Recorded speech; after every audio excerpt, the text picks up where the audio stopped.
We're going to have a look, continue looking at natural logarithms, but have a look at the derivative of natural logarithms. So if we're going to have a look at the derivative of natural logarithms, we have to first look at what is a derivative. So just a reminder, a derivative in maths is the rate of change of a function with respect to a variable. So last year we had a look at some different lines, polynomials, and we had a look at the derivative being the slope of that line at any time. All right, not too worried about that. So if you can't remember that, that's completely fine.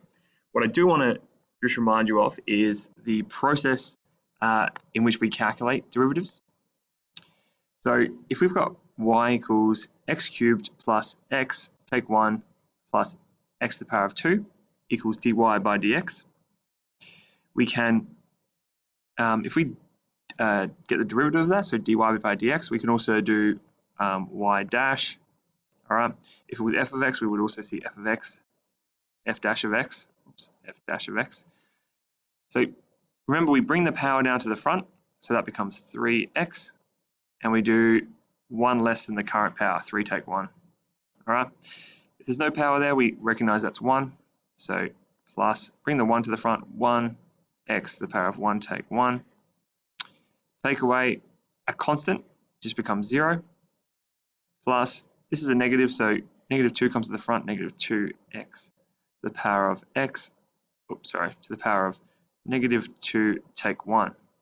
So if we simplify that, 3x squared plus x to the power of 0, take 0, that can go away, take 2x to the negative 3.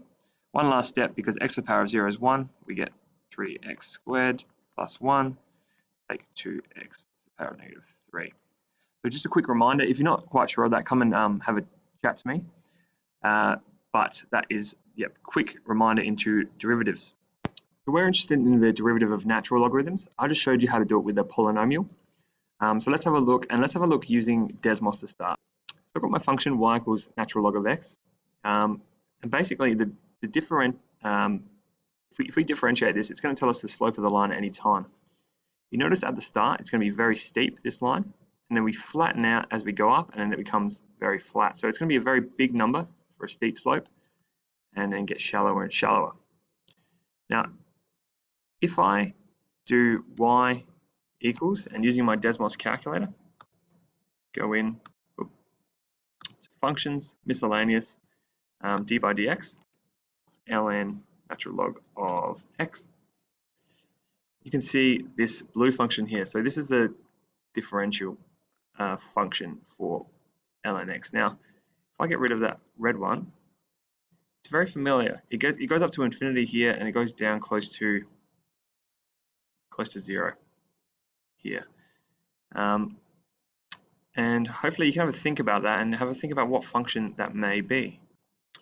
So if you were really in the zone, you may have recognized this as very similar to the y equals 1 on x function. So you can see, if I remove my green and put it back in, it's exactly the same. So the differential function is 1 over x, but you notice it doesn't exist in the negatives, all right? And that's because we can't have the natural logarithm of a negative number. It doesn't make sense. We've already looked at that. So that's the answer. So if you take the differential equation, so d by dx of ln x, you get 1 over x. Now, just a side note, what that tells you is our d by dx is this blue line. So when we find the slope of the red line, it's going to be a very high value for our differential equation. It comes down lower and lower as this gets flatter and flatter. They match at a certain point, and then they both kind of flatten off there. So this is our rule for today, or one of our rules. The function y equals ln x has the derivative of 1 on x. Now, I'm happy for you to understand that just from the graph, you should see that these things kind of match up. And we're going to have a look at more depth into this when we have a look at more derivatives later in the course. But that's our rule, so write it down, and we're going to be using that one. So a little bit more interesting function. That one's pretty boring, but a little bit more interesting is, what if we have the natural log of a function? So what happens? So if we have the natural log of a function, it's got the derivative of dy by dx is the derivative of the function divided by the actual function. Again, this rule works because of something we call the chain rule, but we're going to ignore the actual reason for it at the moment. So we're just going to ignore it. We're going to learn the rule, but promise you, we're going to come back and we're going to spend some time on it. So just for now, I hate doing this, but you're going to have to just accept it for now. Or you can do your own research on what the chain rule is, I guess. So we'll just go straight into some examples. So I've just left our rule up the top, right up there. So let's find number one. So if our natural log is of 2x, find the derivative. So we know we have to do, let's first of all, in this, if we write this as natural log of f of x, we know that our f of x is equal to 2x here. All right. So the other thing we know is the derivative of that, f dash of x, for 2x is, this is the power of 1, so we bring that down, it doesn't change anything, and the top becomes 0, so that's just the number 2. So therefore, our dy by dx is equal to the f dash, the derivative, 2, divided by our original function, 2x. 2 on the top, 2 on the bottom, we can cancel those, so the answer is 1 over x. All right, and that's our solution. Now the next one, we've got our f of x is equal to x cubed take x plus 6. Oh, it's 6. Close enough. So our derivative f dash of x is equal to, bring down the 3, 3x squared. Take away x just becomes 1, and a constant goes away.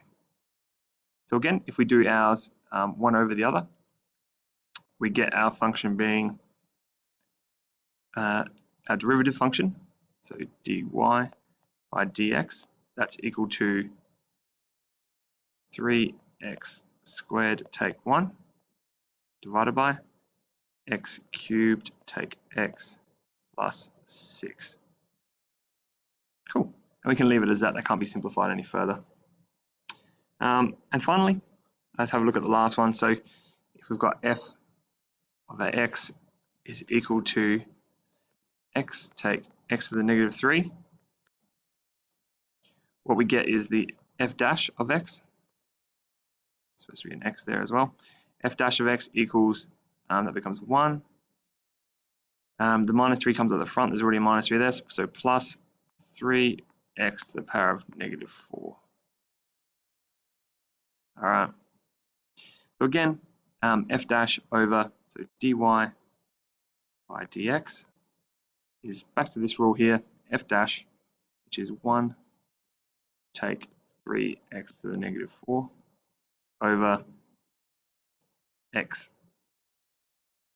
take x to the negative 3. All right. So just a couple of examples there. We'll have a go at this ourselves now. But yeah, other than that, thank you.